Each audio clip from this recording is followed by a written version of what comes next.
This is the After Party, live with Kim McAllister. Pick a couch, grab a drink, and settle into the conversation.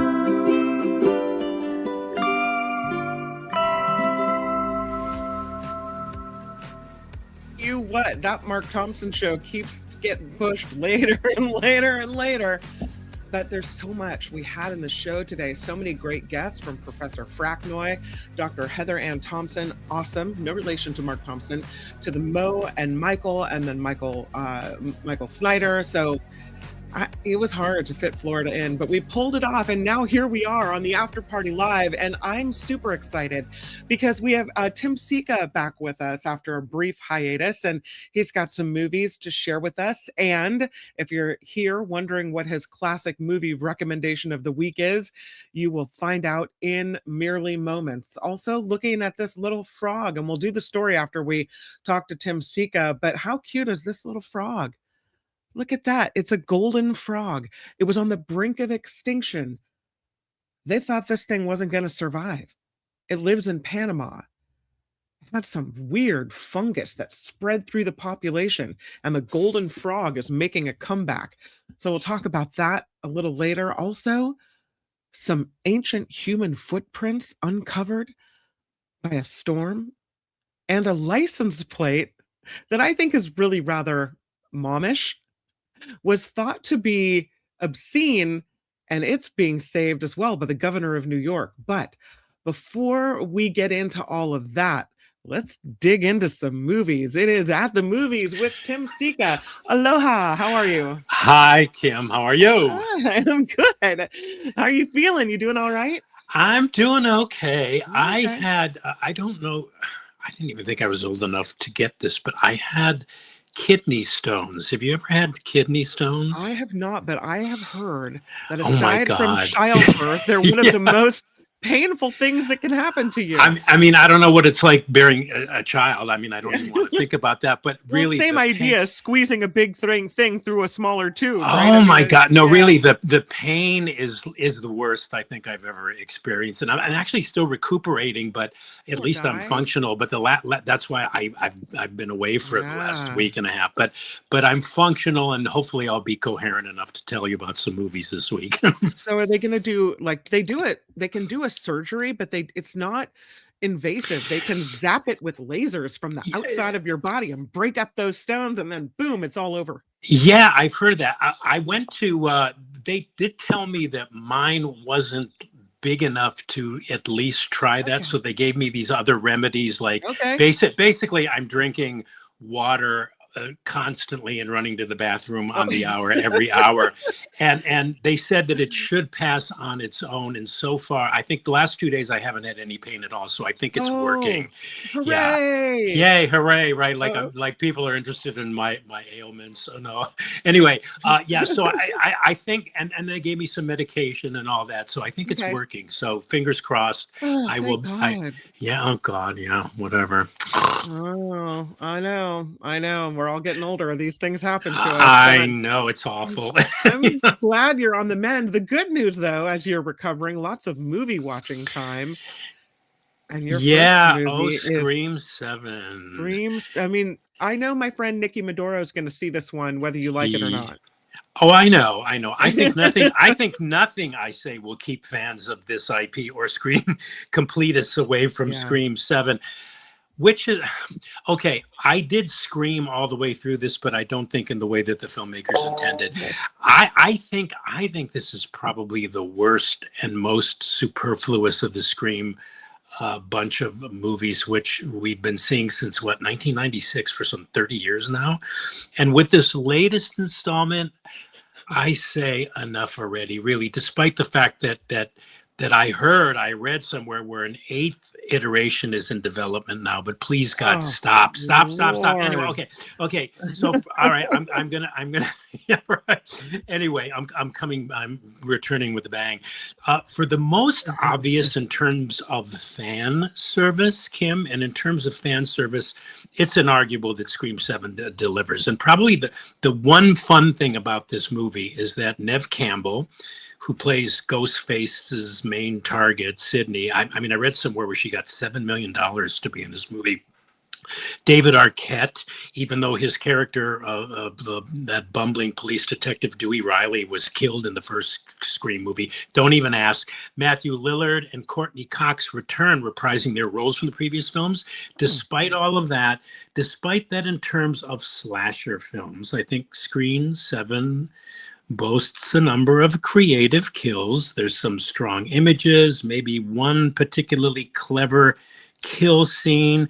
I want people to watch for the knives through the wall set piece, and an unavoidable dose of like meta. Despite all of that, the story is just ridiculous. They're really like pumping this up. There's nowhere else for this story, this franchise to go. There's just too long a wait between kills, and in the end, I just thought the whole movie amounted to nothing more than distracting, condescending piffle, and that's about all there is to say about Scream 7. I could go on and on and on, but why dwell on the negative?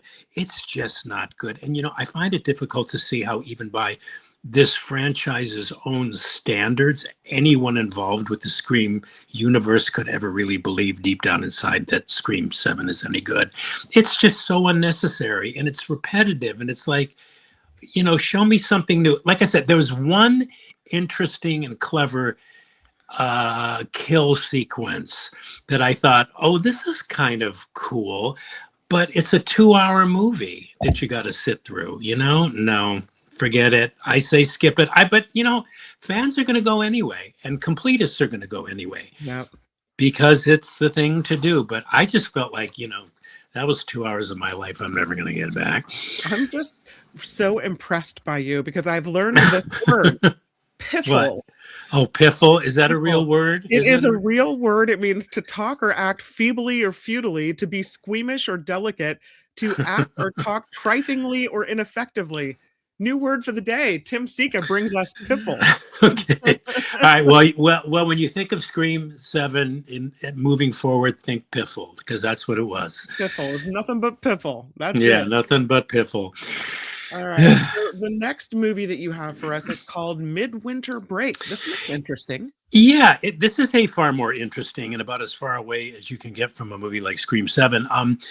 Midwinter Break. This is an adult drama, basically a two-hander, and it stars Ciarán Hinds, who's on the left of the poster there, and Leslie Manville on the right as a many years married couple. They don't tell us how many years, but they have a grown-up son and blah, blah, blah. But they've been married, I would say, at least 40 years, who go on this holiday to Amsterdam, which triggers memories of their individual and collective pasts, which in turn kind of force both of them to reevaluate their marriage.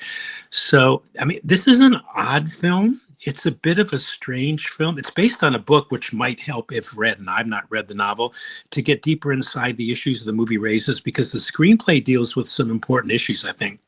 Spiritual issues involving this particular couple, how they both changed over the years, and how all that has affected their relationship. And the story has them confronting these things for the first time. And the story would have you believe that this is the first time they're really being honest with each other. But other than stating what those issues are through a series of dialogue exchanges between the two great actors playing these roles, which is the main reason I'm going to recommend people check this movie out.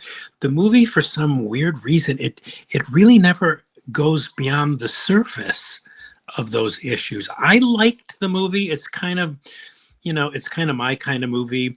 It's a spare 90 minutes, but it fell a little short in terms of having this cumulative emotional effect. These are two people questioning their lives together, coming to terms with their differences and their beliefs, and wondering what happens next, or what happens when all of this stops. Mm-hmm. So the premise was interesting, but instead of being riveting, because both actors, especially Leslie Manville as the wife, they have some great monologues, great acting moments. The film's, I hate saying this because the film is more tedious than anything. Maybe that was the point. I don't know. So what am I saying? Although I give Midwinter Break an A for effort, the film ultimately leaves you strangely cold instead of deeply moved. I think that was my problem with it.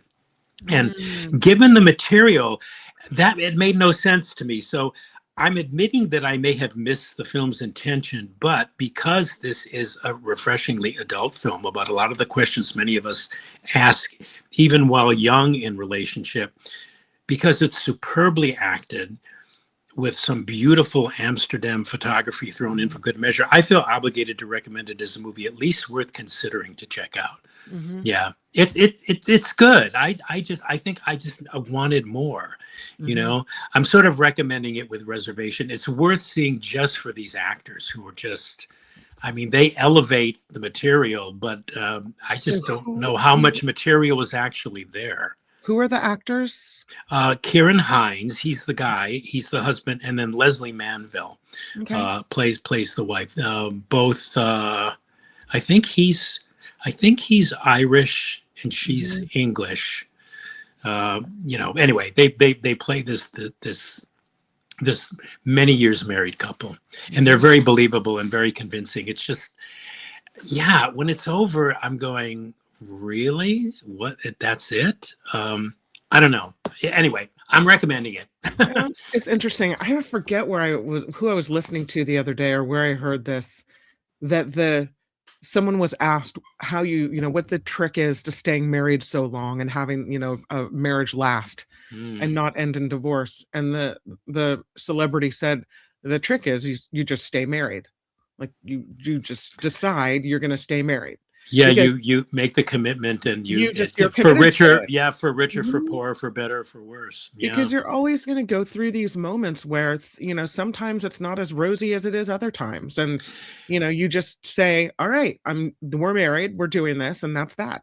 So I think it's a generational thing. I think that's my parents had that sensibility where they stayed married regardless. I mean, that's probably got some pluses and minuses, but you know, today it just seems like, hey, if it doesn't work, let's move on. I don't know.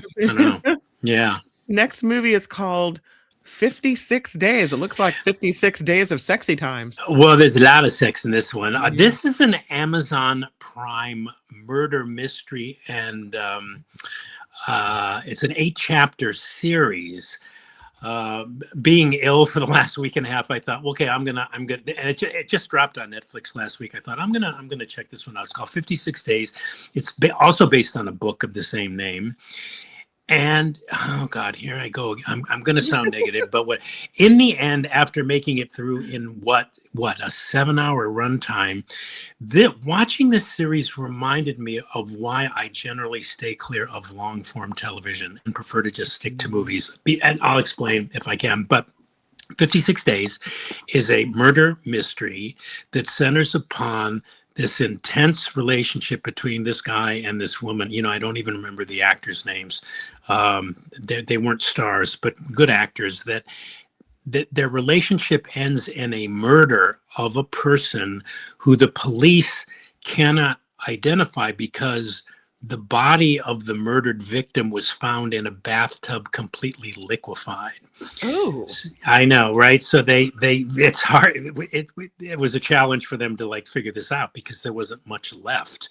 Sounds so like they an didn't have Epstein Island issue over there. Yeah, they didn't have any clues. But anyway, now I can see where anybody, especially anybody who loves murder mysteries, would really like 56 Days because there's plenty of plot twists. The viewer's constantly being thrown off guard in terms of who these characters are, what their motivations may or may not be, aside from all the sex that they're having in this story. And big plus for me, the killer is not who you think it is. The series jumps all around in terms of time, all of the time, constantly keeping the viewer on their toes. I liked all of that about it. However, to me, the story was just drawn out to the max. The leads lacked chemistry. The narrative is cluttered with endless plot contrivances, so much that by chapter 5, the story's technique becomes so repetitive and so tiresome that you just want to know who the murderer is already and for the damn thing to end. I was so Fast tempted forward to chapter 8. Yeah. Yeah, I was so tempted to skip to chapter 8, like the Yeah. last 10 minutes, because I knew it was going to be just a lot of repetition, but I didn't. I was the dedicated professional here. And what I personally found a little bit questionable and a bit distasteful was that this story seemed to be saying, in terms of, well, what I thought it was saying, my takeaway anyway, was that, well, in some cases, some people just deserve to die and should be vigilantly murdered. And not only that, the killer gets away with it too. So, I mean, on top of all this, I mean, despite its perversely interesting premise, which I thought it was interesting enough, this was really nothing but trash TV. and a repetitious and, dare I say, sick and twisted love story. 7 hours of my life I'll never get back. So I say skip it, folks, unless anything I just said sounds interesting enough for you to check I it can out. skip it. I will say 2 things about this. First of all, there's nothing worse or more cringy than, well, there's probably things more cringy, but this is, I find it very cringy to watch people that have no chemistry try to like get busy on, because they're in some movie or something. It just doesn't feel right, Yeah, right. Yeah. And I didn't think these actors had it. And I think that may have been the director, because in retrospect, you can see, well, maybe that's kind of why they didn't seem to have chemistry, because they were trying to, I don't want to give anything away because there are a lot of twists in this. So, but when it was all over, I just went, God, that was like 7 hours of my life I'm never going to get back. I'm glad I saw it, because it gives me an idea of what's in, good in the marketplace, or what people are watching. But no thanks. No Skip thanks? it. No. The only thing you said that makes me kind of want to watch it with my husband is he's this guy who he's always figuring out who did it. He always knows who did it. He always guesses it. He's like, he'll say within the first 3 minutes of something, oh, so-and-so did it. And he's usually right. Wow. Well, he's insane. So yeah, really is a hard to guess one. Perhaps. Well, it was for me, but again, I don't. I'm kind of a sucker for. I just kind of go with the plot, where the plot is telling me to go. Yeah. But I did not. It was, I think it's the one you least expect. I could be wrong, but maybe your husband would prove me wrong and say, "Oh God, I could tell in the first 10 minutes well, maybe who the killer was." We'll watch episode 1. We'll have him guess, and I'll just check in with you so we could skip episodes 2 through 8. Right? Yeah. I was going to tell you where to watch it up to, but if I tell you that, I'm going to be revealing yeah. So forget it. No, I won't. Yeah. So I wanted to, you're talking about a streaming series, and maybe I'm late to the party on this, but I wanted to throw one out there. If you haven't seen this, no, I haven't. Yeah. Yeah. Oh my God. Is it good? Yeah. It came out in 2003, and they're on, I think the third or fourth season of it. I just started watching it this month, and it is so good. It's a comedy series, but also like a comedy drama. And Harrison Ford in this is amazing. It's funny, but also touching and emotional. Yeah. And it's just so good. Harrison Ford, there's psychiatrists that run a psychiatry practice, and you go through their own trials and tribulations along with the patients that they have. And it's hilarious. Harrison Ford plays an older guy that has Parkinson's. And in the most recent episodes, he started to, I guess when you have Parkinson's, you can hallucinate and see things that aren't there. And he starts seeing a guy that he has these conversations with about Parkinson's. And the guy is played by Michael J. Fox. So interesting. Yeah. Really, really, really good and poignant. And I like it. The acting is great. It's got Harrison Ford, Jessica Williams, Christina Miller. It's kind of a biting comedy, and quick pace, really fun. Jason Segel is not only starring, but also helped, I don't know if he wrote it, but helped create this series. Yeah, one of the producers probably. Yeah. And it's on Apple TV Plus. which I only Yeah. have for a limited time, so I'm kind of Yeah, binging you know it. what? I was just Good. wondering, like, do I still have Apple TV? I Mhm. should. Yeah, no, I have heard very similar opinions about this from people who keep telling me that I should watch it. Oh That my it really gosh, is good. Yeah. what a surprise. I'm surprised I hadn't heard more about it. I'm so glad I started watching it. I'm trying to get my sister to watch it because she is a marriage and family therapist, and I think she would Oh, think this is really funny. But yeah, so good. So that's called Shrinking, and it's on Apple TV Plus. So that's one I'm popping in today. well, you But know what? If I still have my subscription, if it's still active, I'll definitely check it out. yeah, Yeah. let me know Yeah. what you think. I want to hear Okay. your professional review instead of Okay. my layman's review.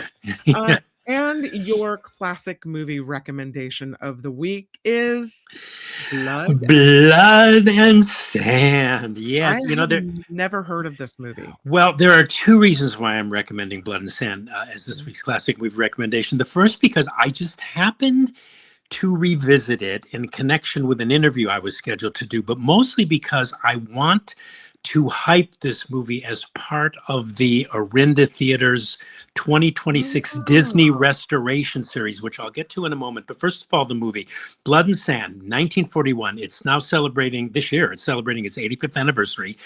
It's a Technicolor extravaganza and a Technicolor masterpiece. It's directed by Ruben Mamoulian. It's a drama about a famous toreador, bullfighter, played by Tyrone Power, and the women he loves, played by Rita Hayworth and Linda Darnell. And for one, this movie is a veritable feast for the eyes. It's shot in early Technicolor and whose images are so striking and gorgeous and beautiful that they just pop off the screen in what is ultimately an exceptionally lavish and tragic cinematic mural, because the director modeled a lot of his shots after the master Spanish painters like El Greco and so on. Mhm. But it owes its pizzazz and its effectiveness to the director Ruben Mamoulian's use of color and composition. It's a remake of an early silent film that starred Rudolph Valentino, and also highly worthy of note, it won Oscars for its indescribably lush cinematography. Now, I have never seen this movie on the big screen, but I happily, for the first time, will not only get a chance to see it on the big screen, here's my plug, on Saturday, March 7th at the Orinda Theater. Not only will I, and hopefully everybody listening will get an opportunity to see it at the Orinda, but we will all get to see it when it will be unveiled in a brand new, and from what I hear, absolutely stunning restoration, courtesy of the Walt Disney Company and the Orinda Theater's 2026 Disney Restoration Series of classic movies that have all been recently and brilliantly, from what I've heard, restored. Now, the other thing is what makes this March 7th screening of Blood and Sand at the Orinda Theater, there will actually be two screenings open to the public, one at 7 and the other at 7. But what makes these screenings so special will be the personal appearance. This guy's coming all the way from Southern California and the Disney studios. Personal appearance of film preservationist Kevin Schaefer, who's director of the Walt Disney Studios Motion Picture Restoration and Library Management Department. Oh, Kevin's cool. been with the Disney Company for over 30 years. He and his team oversee all of their film vaults and the preservation of film elements. And Kevin will not only be on hand unveiling this brand new restoration of Blood and Sand, but he will show audiences film clips of the before and after restoration to show audiences what the folks over at Disney have been doing to preserve our national classical film heritage. So this is a big deal for the Bay Area, for the Orinda Theater, and for anybody interested in classic Hollywood. It really is going to be, and I mean, I'm very excited just talking about it. It's going to be an event to remember, and I hope everybody hearing this will come out to support Blood and Sand. It's March 7th at the Orinda Theater. There's two showings, 1 and 7 p.m. I'm really literally personally counting the days because I'm going to be there fully committed to this amazing event. Well, it promises to be an amazing event. Okay, so I have a website up on the screen at the Oh, end there of the you go. computer, Oh, yes. Excellent. and you Excellent. can just go to arindamovies.com and then click on movie events, and this pops up. But Yeah, here, you can order tickets online, and you can also get tickets at the box office. all right, Yeah. that sounds really fun. And then is the Q&A with the Kevin from Disney, is that at the 4 o'clock or 6 or the 1 o'clock or the 7 o'clock? He's appearing at both of them. He's going to Oh, be there okay. for the day. So whatever screening you go to, you'll be able to get a chance to talk to Kevin and really ask him any questions you have about Mhm. film preservation. I think what they're doing over at Disney, because Disney now owns a number of film libraries. They own the Disney Studio libraries. They own 20th Century Studios film libraries.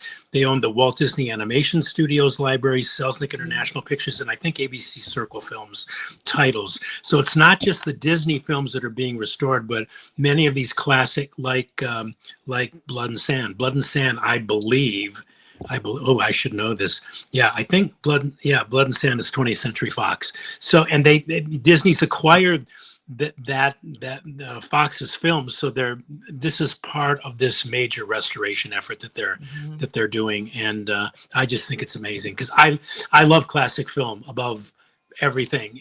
So I'm very excited that this event is taking place on March 7th. Oh, very cool. Yeah, March 7th, 1 p.m., 7 p.m., $13. What is that, like old-timey ticket price? That's great. It's really for 13 exactly. I mean $13. I mean you can't beat it. And you get to talk to the Disney guy, and you might Yeah. even see Tim Sika there. So I mean, I don't know how it gets better than that. Yeah, if nothing else, come out and see me.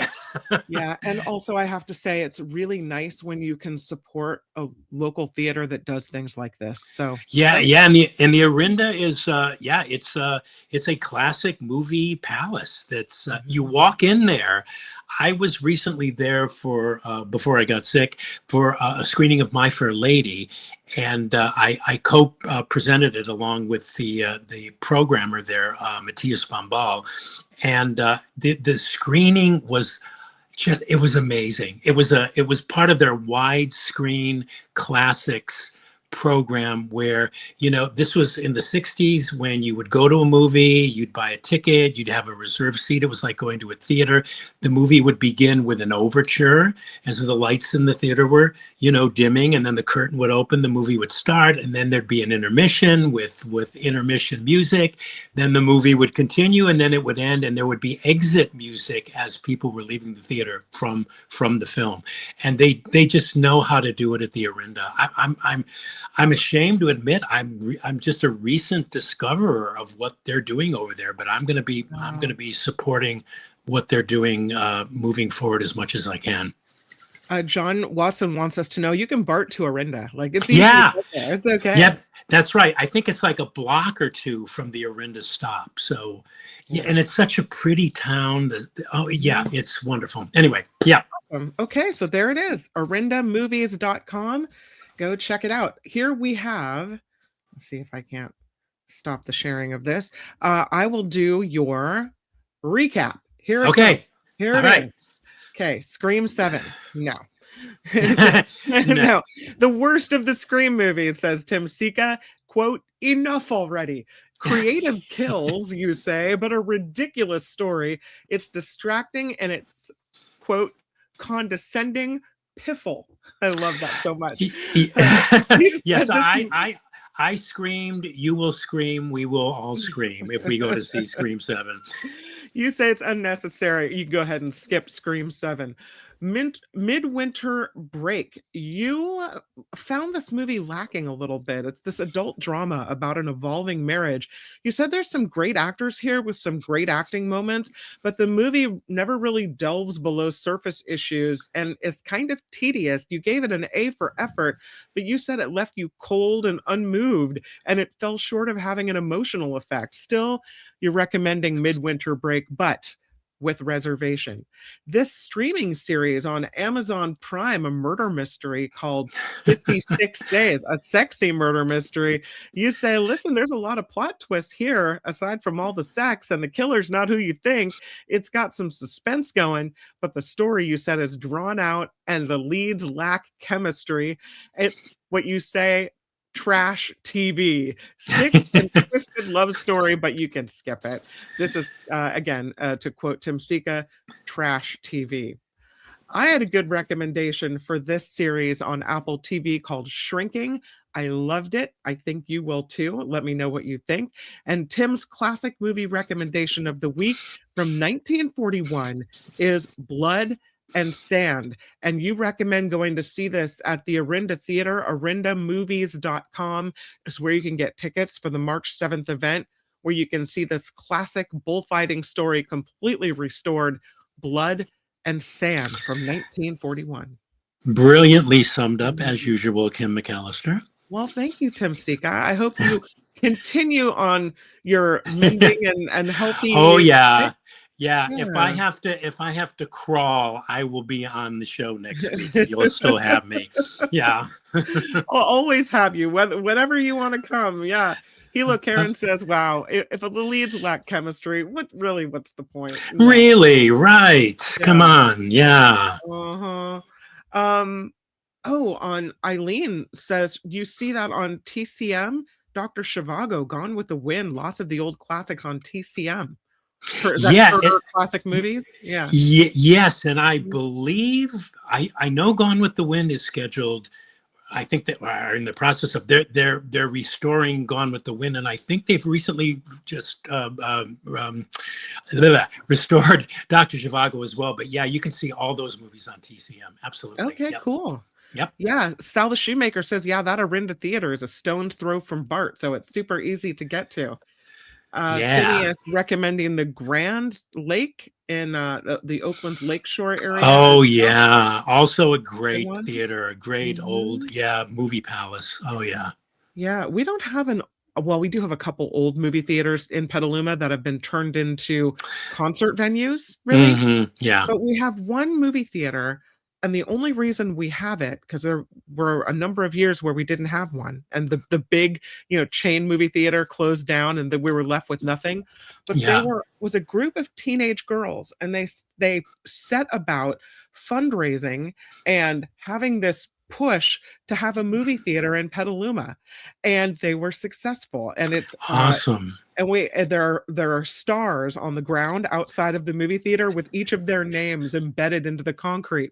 And so I love to support the local movie theater here in town. It's not as fancy as the Orinda Theater, but Yeah, well, good on you, Kim. Good on you. John Watson says, asked the question, are there any streaming services like TCM that you can watch classic films on demand? I don't know.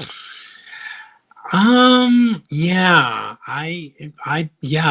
can't off the top of my head answer that question. Okay, well, think about it. Yeah. I know that Amazon Prime runs a lot of early classics. I think we talked recently about one of them, The Little Foxes, the Betty Davis movie, the Lillian Hellman play. That's if you have Amazon Prime, that's available free with your subscription. That's from 1942.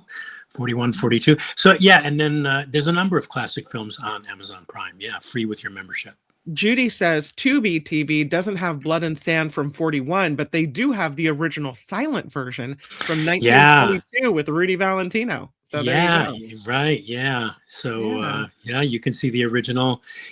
Some of the critics said that the remake, even though it was stunning, that Tyrone Power didn't have the magnetism that Valentino had. So they were a little critical of that aspect of the 41 color Technicolor Blood and Sand. But I've never seen. I have a copy of the silent Valentino version, but I still have yet to watch it. So Awesome. What a great segment with you, Tim Sika. And you're coming in hurt and still you hit a home run. So we love you. Oh, well, thanks. Love you back, Kim. And I'm really looking forward to next week. I will be here, loud and pontificating.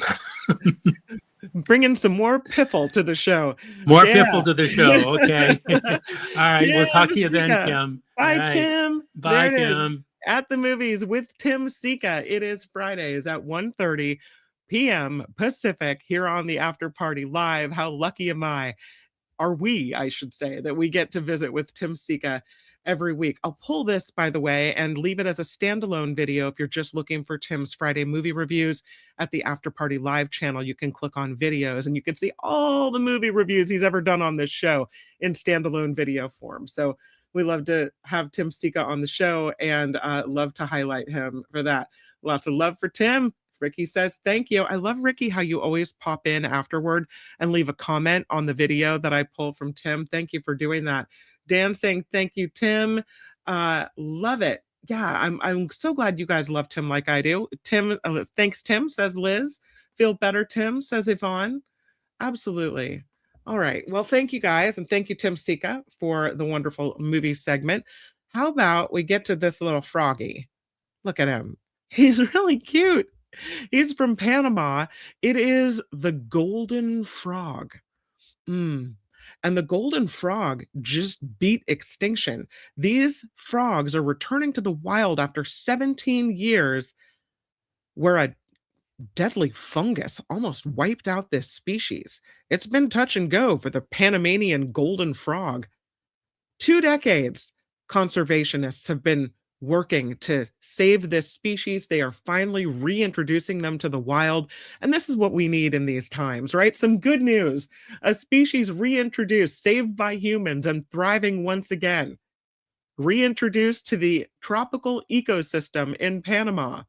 But it wasn't that long ago that these golden frogs were staring down extinction. Started in the 1980s with an invasive fungus that arrived in lower Central America.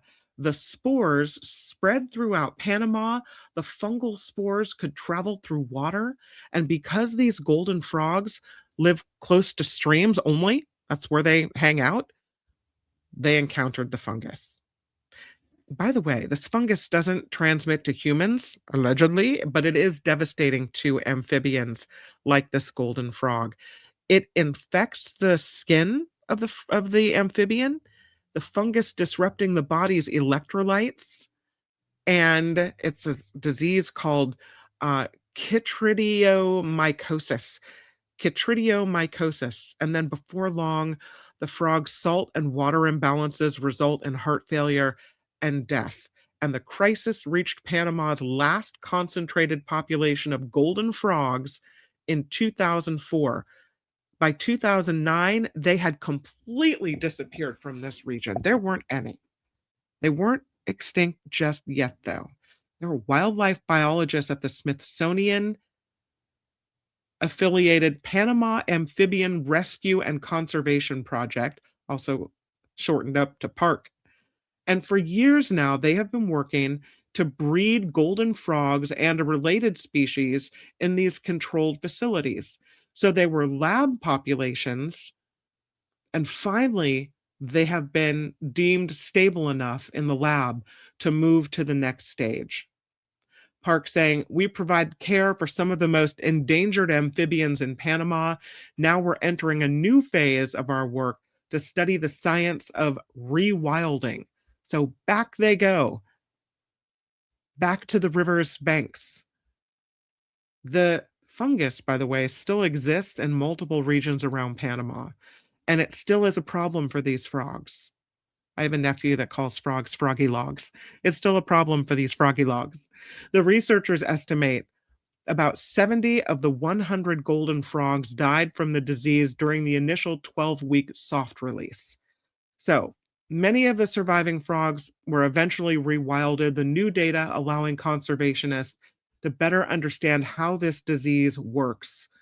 They say the data they collect from the rewilding project will help their conservation strategy moving forward as well.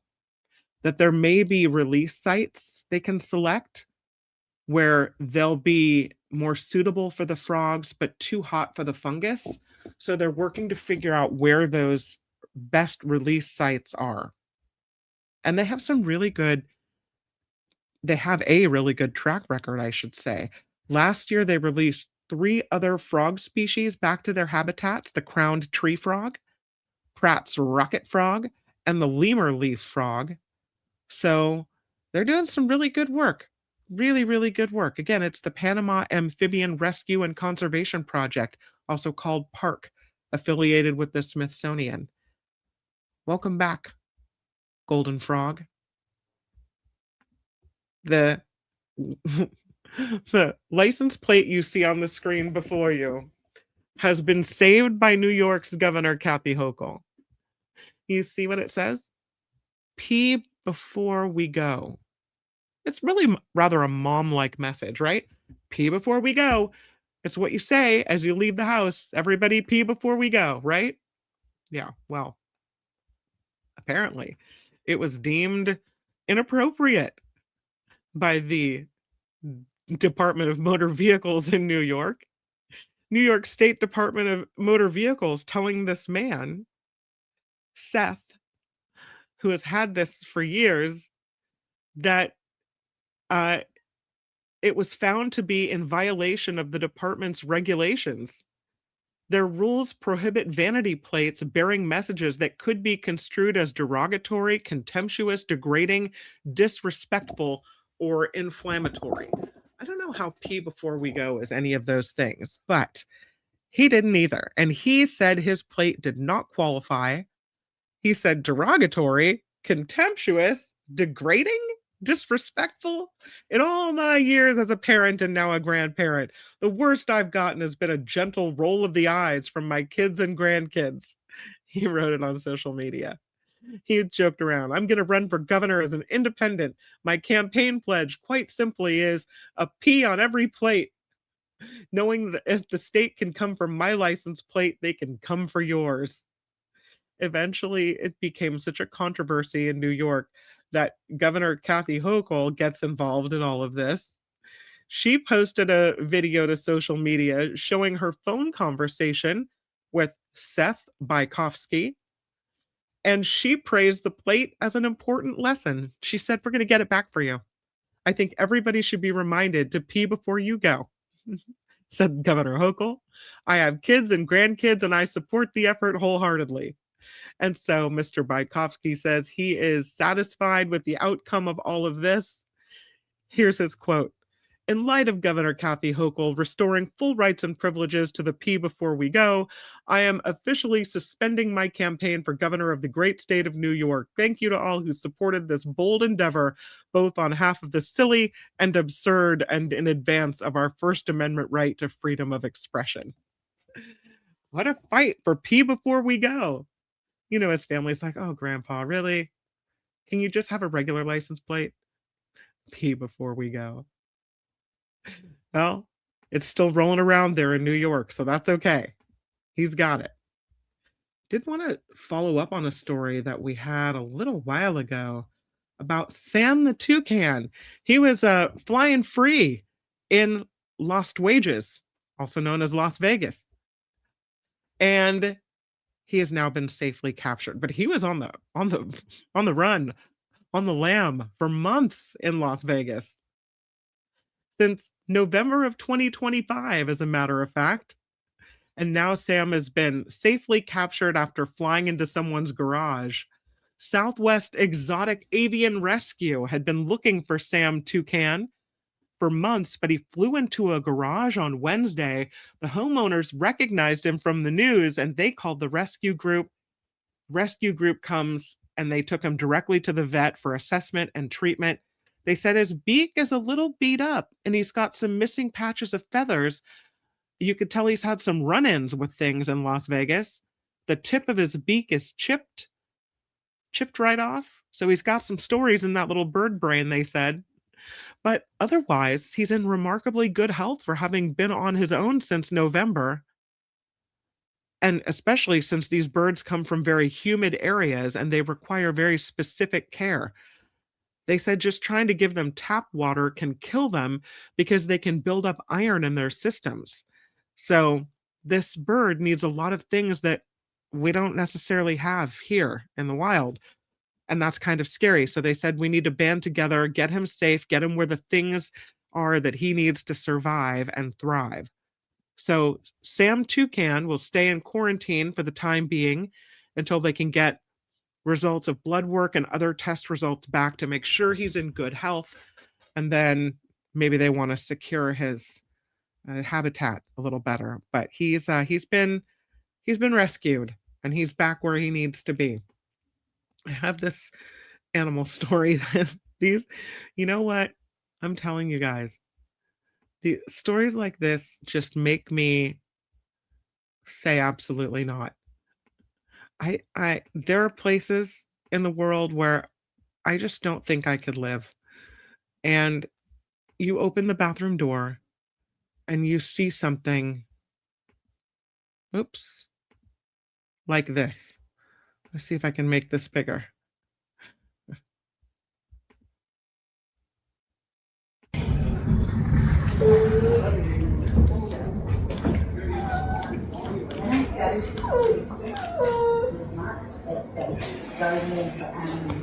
No, thank you.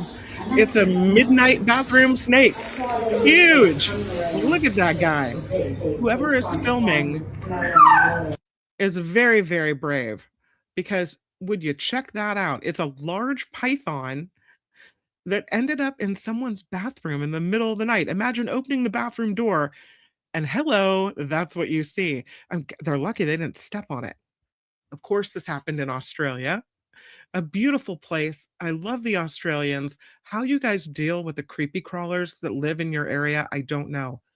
So a snake catcher responds to a late night call from a resident in Queensland, Australia, who finds this large carpet python in the bathroom. The catcher, the snake catcher, is named Wooly, and he confronted the snake after arriving at the home at midnight. You see the video there is Wooly sliding the bathroom door open to find this carpet python slithering across the floor. Watch it again. I'm telling you. I mean, all you want to do is go to the bathroom for, a little release. And here's what you get. Nope. Just say no. Absolutely not. And so that's what they're doing. They capture him. Wooly, I should say. I don't want to take credit away. Wooly captures. He says he's got a few ideas about how this snake ended up in the bathroom. It either fell through the bathroom vent from inside the roof, it snuck in during the day and was hiding out until nighttime, or someone in the house is a witch and turned himself into a snake. But Wooly got the snake, safely removed it from the house into a more suitable area. All is well that ends well with the midnight snake appearance in the bathroom. Yikes. It's a really cool story. Check out that old footprint. This was discovered by a couple that was just walking their dogs out on the ocean. They saw this kind of orange footprint thing in the rock and thought, oh, that's interesting. This happened in eastern Scotland. Turns out these are 2,000-year-old footprints on the beach. They were visible for just days before the waves came back in and erased them forever. So that's what it looks like up close. Here's what the area where you can see they're kind of doing some research there, but that's the area of the beach in eastern Scotland where this couple was just simply walking on the beach and happened to come across these incredible footprints. I mean, what an amazing thing to find, right? Super cool. This from the Smithsonian Magazine, the tale of Ivor Campbell and Jenny Snedden, who in late January were walking their dogs when they saw these strange shapes emerging from the damp sand. Looked like footprints, so they snapped a few pictures, sent them along to this man named Bruce Mann, who is the regional archaeologist for Aberdeenshire, Angus, Moray, and the Aberdeen City Council. And he sees the image of this footprint and knows right away it's something special. He heads out to investigate the tracks before they disappear, and now he thinks they were made by humans and animals about 2,000 years ago. This is at the Lunan Bay in eastern Scotland, where a big winter storm cleared away some sand to reveal the layer of centuries-old clay that preserved these semi-fossilized footprints. Some of them were made by barefoot humans. Others they think were left by red deer and roe deer. So he learns of the find, Mr. Man, and sends a late night email asking for help from archaeologists at the University of Aberdeen. And they quickly go out to the beach and get to work. And they said we had a lot of late night phone calls planning how we could get to the site and record it because it was revealed by unseasonably harsh storms in Scotland this winter. The storms revealing the site, but they were actively destroying the site at the very same time. It was a genuine archaeological emergency. Working in very windy conditions, they spent a few frantic days making plaster molds of several of the prints using drones, and this is a drone picture right here, and cameras to survey the site. Then back in the lab, they used software to create a detailed 3D map of the tracks. And again, here's what it looked like up close. 2,000-year-old human footprint. That's cool. Beneath some of the tracks, they discovered a layer of charred plant remains, which they say is a very important clue for determining the potential age of the tracks. Radiocarbon dating indicated the charred plants were about 2,000 years old, which suggests these footprints may have been made during the late Iron Age, which is the same time Roman armies were attempting to conquer Scotland. This timeline aligns with other nearby discoveries from the same period. And when the footprints were made, this wasn't a sandy beach. It was a muddy estuary. And they think humans might have walked through the area while gathering plants for food, while hunting deer, checking fish traps. Archaeologists say this is a real tangible link to the region's past. So because they were able to spring into action really quickly, within a week, they got what they needed, because within a week, the prints had been completely destroyed by sand and waves and wind. They say they didn't last long, but the brief emergence of these prints suggests other historic footprints might also be hiding throughout the region. And they've seen similar sites in England, but until now, they haven't found anything like it in Scotland. Pretty cool. Evidence of the past uncovered by the storms.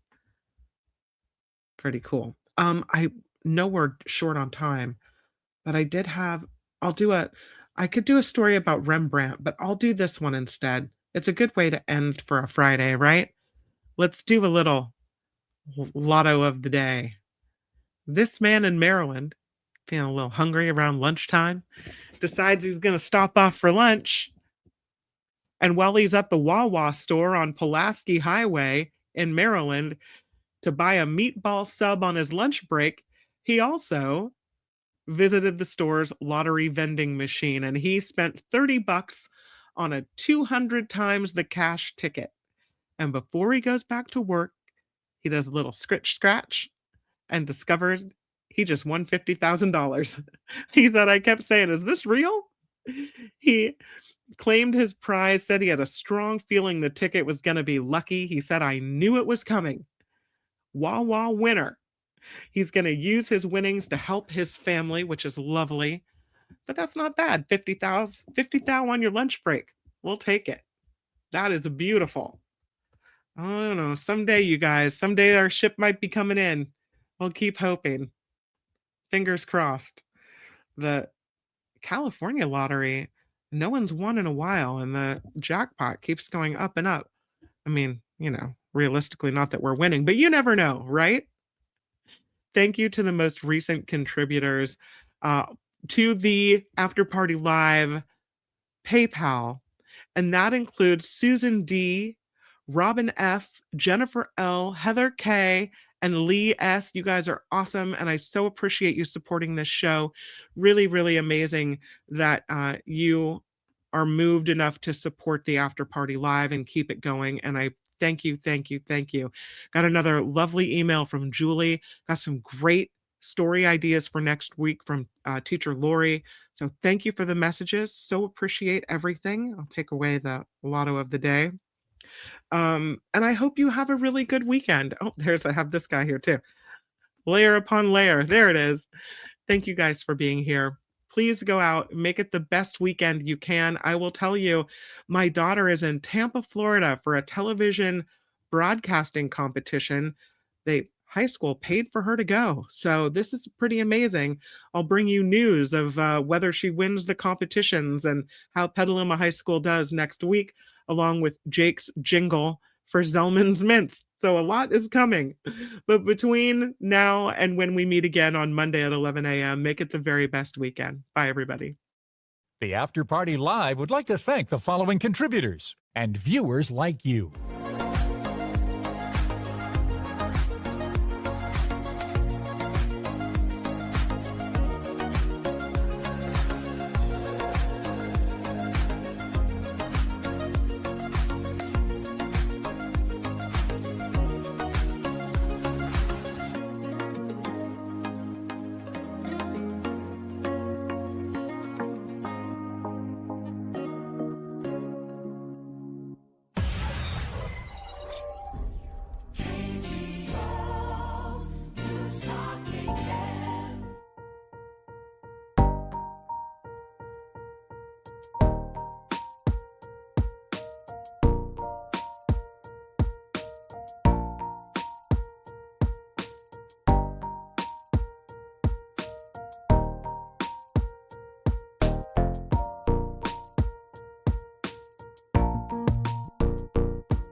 Judy is the YouTuber of the day. Please click like and subscribe. Thank you, Judy. Why do I always forget to say that?